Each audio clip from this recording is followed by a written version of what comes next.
안녕하세요, 취미갑니다. 트라이엄프 강동점에 왔습니다.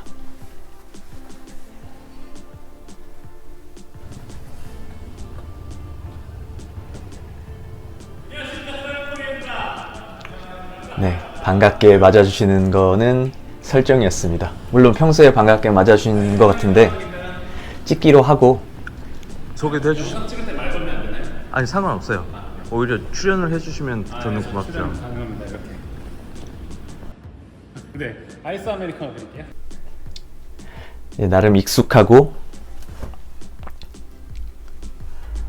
유명한 얼굴이었습니다. 제가 예전에 처음 트라이엄프 강동점에 가서 만났을 때는 사원이었는데 지금은 점장님이 되신 것 같습니다. 벌써 시간이 그렇게 지났나 싶네요. 매장에 진열된 바이크들을 천천히 보여드릴 거고요. 가능하면 충분히 보실 수 있도록 편집 없이 영상을 만들었습니다. 이거는 타이거 900이네요. 타이거 시리즈 중에서는 덩치가 많이 크지 않아서 저에게도 부담이 덜한 모델 같습니다.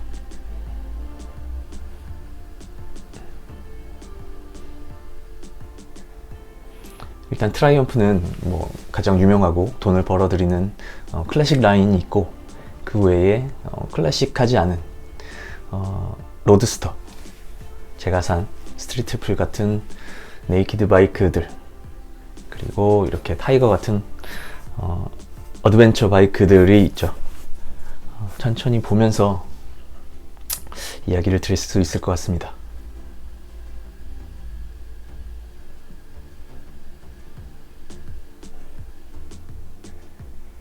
이쪽에는 판매가 완료가 된 클래식 바이크들이네요. 제가 트라이엄프 강동점에 간 이유는 바이크에 장착되어 있는 블랙박스, 그리고 충전기, 그를 위한 전류 안정기, 일련에 장착된 전기 제품들을 탈거하려고 갔습니다. 네, 기아민 로켓 3. 엔진의 존재감이 상당하죠. 네. 저는 바이크에 전자장비 장착하는 거를 그렇게 좋아하지 않는 편이에요. 그리고 저한테 바이크를 파신 전주인분께서는 역시 트라이엄프에서 새로운 바이크를 출고하기로 하셔서 제 바이크에 있는 충전기하고 블랙박스를 탈거해서 다는 게 어떠시냐라고 얘기를 해서 그게 가격 조정의 일부분이었습니다. 그래서 저는 약속을 이행하러 간 거고요. 여기 이야기를 해보니까 점장님도 본인의 바이크에는 아무것도 달지 않는다고 저랑 비슷한 성향임을 보여주셨어요. 안전을 위해서라면, 혹은 사고 이후에 처리를 위해서라면 인스타 365 같은 전방향 카메라가 더 좋지 않겠느냐라는 말씀도 하시고, 물론 돈이 문제겠죠. 그래서 저만 그런 건 아닌구나라는 생각을 다시 한번 하게 됐습니다.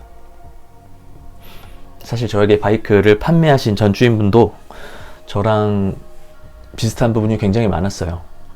바이크를 디자인을 좋아하고 굉장히 아끼는 것, 험하게 타는 거를 싫어하시고 눈비 맞추기 싫어하시는 성향이, 바이크는 타는 게 목적인데 너무한 거 아니냐라는 생각도 하실 수 있겠습니다만은, 저와 비슷하다는 면에서 처음 바이크를 보러 갔을 때 굉장히 이야기가 잘 통했습니다. 이렇게 충동 구매를 하게 된 이유 중에 일부분이기도 한 것 같아요. 타이거의 가장 큰 모델이네요.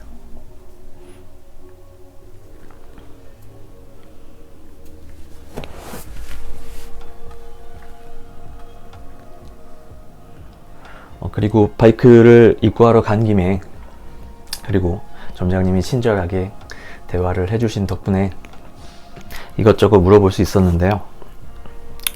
보증기간이 중고를 찬 저에게도 양도가 되느냐 했더니 양도된다고 합니다. 그리고 저는 1년인 줄 알았는데 보증기간이 2년이라고 하네요. 그래서 제가 걱정했던 거는, 저는 바이크에 이것저것, 전기는 아니지만 전기 관련은 아니지만 액세서리 다는 걸 좋아하는데 이런 것들이 보증에 영향을 미치느냐 라는 질문을 했습니다. 제가 경험하고 들은 바로는 브랜드에 따라서는 스스로 차주가 자체적으로 장착한 모든 것들은 보증에 위배되는 거라 그런 차량은 이제 보증을 받을 수 없다라는 얘기도 들었었는데, 물론 지금 어떤 브랜드가 어떤 상황인지는 알지 못하지만 일단 트라이언프는 원칙적으로는 그렇지만 딱히 차주가 개별적으로 장착한 것에서 문제가 되지 않는 한 보증은 문제가 없다라고 합니다. 네, 합리적인 것 같아요. 제가 건드리지 않은 곳에서 문제가 생겼는데 제가 본사 혹은 회사하고 얘기를 하지 않고 회사를 통해서 하지 않고 뭘 장착했다면 모든 애프터 서비스 보증이 정지한다라면 취미가 TV라고요? 네. 합리적이지 않은 것 같아요. 그런데 트라이언프는 그런 면에서는 좀 합리적이지 않나라는 생각을 해봅니다. 얘기를 들어보면 트라이언프 오너들, 트라이언프 오너스 클럽이라는 카페가 있는 걸로 알고 있는데 그분들이 간담회 같은 걸 개최하면서 서로 의견을 교류하고 조정을 해서 이끌어낸 결과처럼 보여집니다. 네, 브랜드가 소비자를 이야기를 듣고 같이 소통을 하고 이렇게 좀 긍정적인 결과를 내놓았다라는 것은 굉장히 좋은 거라고 생각을 해요. 그리고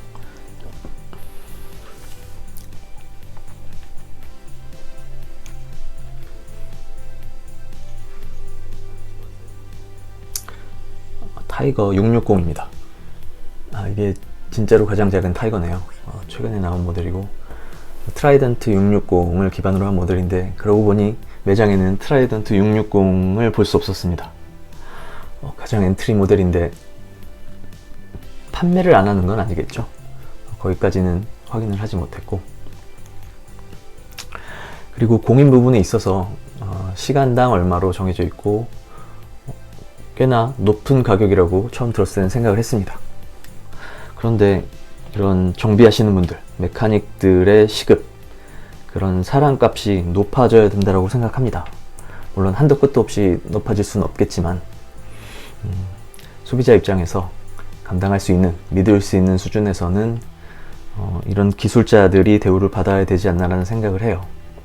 물론 작업 시간을 어떻게 측정하느냐는 별개의 문제라고 생각을 하고요. 다만 아무래도 그렇게 사람값이 높아지다 보면 스스로 문제를 해결하고 싶은 욕망이 생기죠. 욕구가 생기고. 그래서 미국이나 유럽이나 인건비가 높은 국가들에서는 그들의 유튜브를 보면 다 개별적으로 합니다. 굉장히 부러운 부분인데요. 저도 그렇게 하려고 이것저것 영상을 만들고 있는데요. 쉽지 않은 일입니다. 일단 우리의 주거 문화가 너무 어려운 환경인 것 같아요. 개별 차고, 흔히 가라지라고 하는 게러지 문화가 없죠. 아파트가 표준주택이고 빌라나 주택을 해도 실내에 공간을 확보하는 차고는 흔치 않습니다. 차만 타이트하게 들어가는 데가 많죠. 그래서 이런 개인 차고가 없는 곳에서 개별적으로 하기는 쉽지 않아요. 공용 주차장에서 하는 거는 여러 가지 방면에서 눈치가 보이기도 합니다. 불편하기도 하고요. 그래서 그게 해외 유튜버들을 보면서 부러운 점이었습니다. 언뜻 보면 와, 저 정도의 공간에 저 정도의 장비, 저 정도의 공구들을 갖췄다고 라고 놀랐지만 조금 보니까 흔한 환경이라는 걸 알게 돼요. 공간도 스스로 정비하는 것도 무조건 센터로 달려가야만 하는, 한국과는 조금 다른 것 같아요. 물론 한국에도 그러신 분들이 계시겠죠. 공유 가라지, 공유 워크샵을 하시는 분들도 꽤 있는 걸로 알고 있고, 스쿠터 코업이라는 업체에서도 공간을 빌려 쓸 수 있는 정비 공간을 운영했던 걸로 알고 있는데, 지금은 어떤지 모르겠습니다. 아무튼 정비공들, 메카닉들의 인건비가 높아지면서도 생각이 다른 사람들을 위해서 스스로 해결하는 문화도 같이 발전했으면 좋겠다라는 게 제 마음인데, 메카닉들의 인건비나 그런 것들은 경제 상황, 그리고 아까 말씀드렸던 소비자들하고의 의사소통으로 정해지겠죠. 한도 끝도 없이 올라갈 수는 없는 문제니까요. 그런데 생각이 다른 소비자들, 스스로 하고 싶어하는 소비자들이 스스로 하는 문화가 생기기에는 너무 많은 것들이 바뀌어야 되지 않나라는 생각이 듭니다. 우리가 집을 쉽게 바꿀 수 없는 것처럼 그 부분이 좀 아쉬워요. 저 개인적으로도 그렇고, 만약에 그게 문화가 된다라면 바이크, 자동차도 조금 한층 더 성숙된 문화가 되지 않을까. 자기가 탈 것을 조금 더 아끼는, 그로 인해서 운전이나 주행 습관도 조금 더 안전하게 될 거라는 상상을 할 수 있는데, 그런 면에서 우리가 그런 공간적인, 금전적인 여유가 쉽지 않은 상황인 게 아쉬운 부분입니다.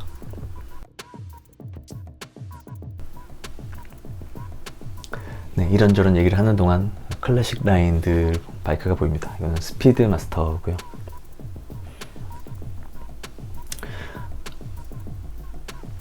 제가 입고를 하고 다시 출고를 기다리고 있는 얼마 안 되는 시간 동안 굉장히 많은 분들이 매장을 찾으셨어요. 그리고 실제로 신차 인도는 없었지만 계약금 완납하시는 분도 한 2분 정도 본 것 같습니다. 트라이엄프의 판매 실적이, 그 기세가 놀랍다라는 생각을 합니다.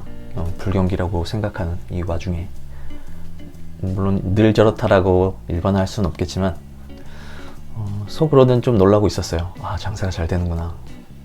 그러고 보니 예전에 트라이엄프 강동이 처음 생겨서 트라이엄프가 국내에 지점이 한 곳이었던 때가 엊그제 같은데, 지금 보면 서울에 강서점도 있고 인천, 대구, 지방까지 합쳐서 트라이엄프가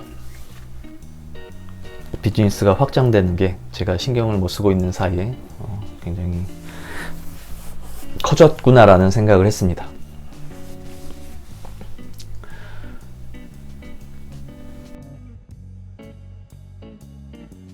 단임 브랜드만 취급하는 게 이유인지 굉장히 깔끔하고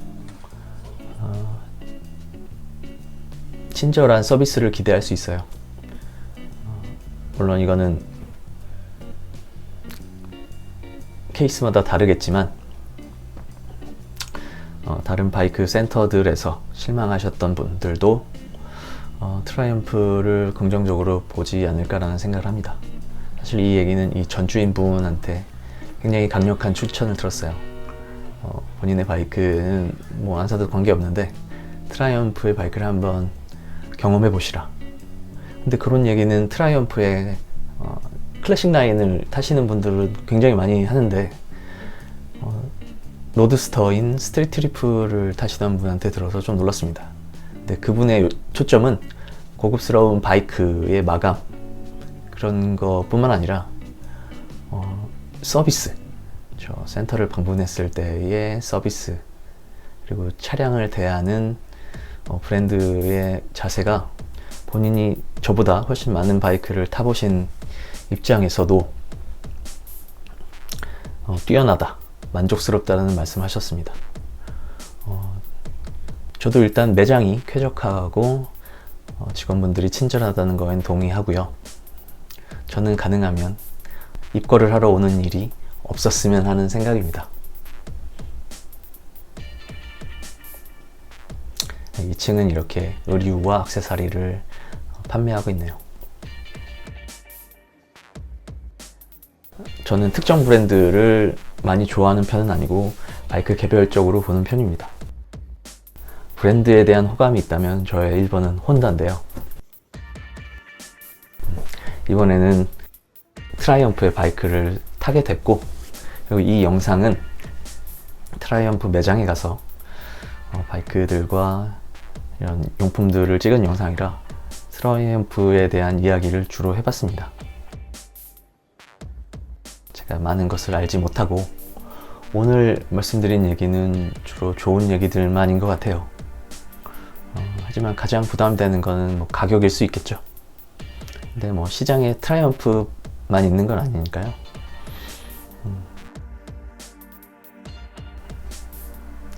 만약에 바이크를 구매를 생각하시는 분들이라면 이런저런 장단점을 비교해 가면서 보시면 좋을 것 같습니다. 그런 분들에게 제 영상들이 다양한 정보를 제공해 드리면 좋겠다라는 생각으로 영상을 만들고 있습니다. 오늘 트라이엄프 강동점에 대한 긴 영상 봐주셔서 고맙습니다.